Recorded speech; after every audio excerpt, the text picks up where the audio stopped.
Hello everybody, welcome back to another video. Today I am at the Motorworld Car Museum here in Munich, Germany.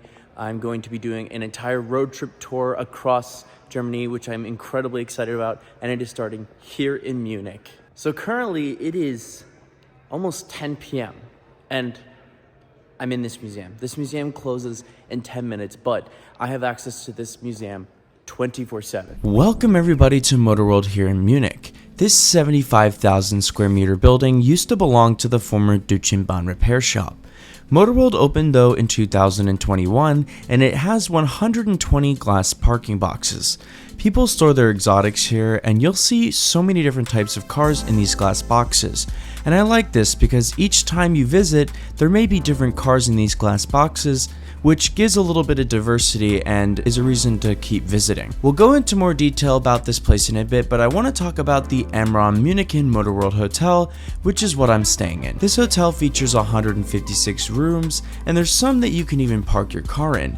And also, the hotel grants you access to this museum 24/7, so you can look at two Bugatti Chirons at 3 in the morning. And to me, that's a massive flex.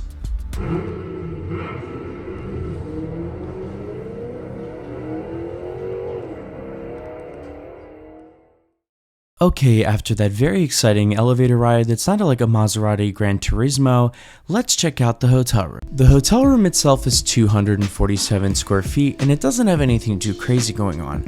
It has a coffee maker, seating area, safe, closet, and free water.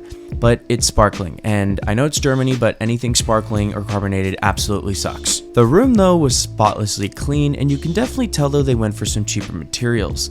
A good example of this would be the shower head. The coating is already starting to come off. Not a big deal, but just something I thought I'd mention. The room also has a view to the outside, but some rooms have a view to the inside of the museum. One of my favorite parts about this room, besides the really cool art on the wall, would be the technology, specifically this tablet. It is incredibly easy to use, very responsive, and it can control many different functions throughout the room, as well as contacting the concierge and of course ordering room service. This hotel has one restaurant that is open for breakfast, lunch, and dinner, and it is very beautiful. There's also some very nice automotive touches throughout the restaurant with different pieces of memorabilia. I unfortunately forgot to film the breakfast, but the dinner was pretty good and I did get a chance to film it. I got this pasta dish bougied up with Parmesan cheese and shaved black truffle, and also the gelato was pretty good.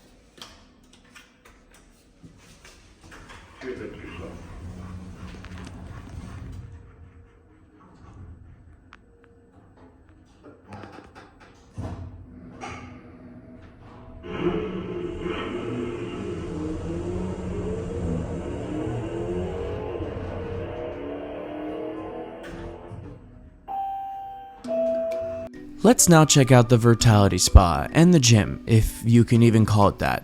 Like most hotel gyms, this gym is very basic and is honestly a joke. There's not a lot of equipment and the dumbbells are pretty light, so nothing too crazy, but that's not really why you come here. This gym also has hand towels and amazing views over the museum. To the right down this hallway would be the sauna relax zone as well as the men's and women's locker rooms, but we're going to check out the relax zone through the gym.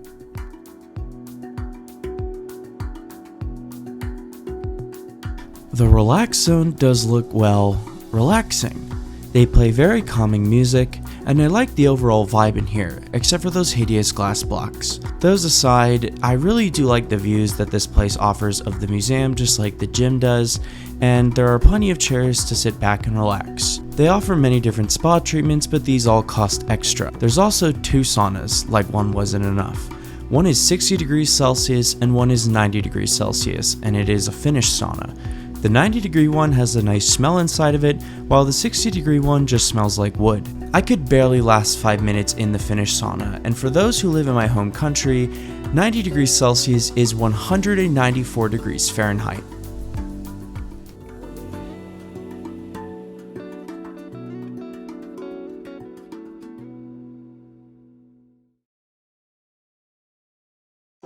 On the second floor of the museum, there wasn't really much going on up here. It looks like there's mostly event spaces up here, which is pretty cool, and this one particular event space, well, it casually had an AMG GTR, McLaren Elva, and a new Ford GT. The one thing up here that was really cool though were the different conference rooms, which I would so like to do business in. And no, YouTube, it's not that type of business. Please don't demonetize me. Please.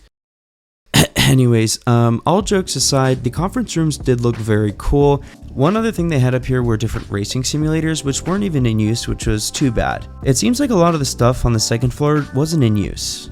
Okay, well that about concludes my experience here at the Ameron Hotel in Munich, Germany at Motorworld. This was an incredible place, and I'm going to have another video coming out next week that goes fully in depth over the Motorworld Museum because it's over 45 minutes long, and I don't want to include both of those things in one video. So until then, I will see you all in the next video. Thanks for watching.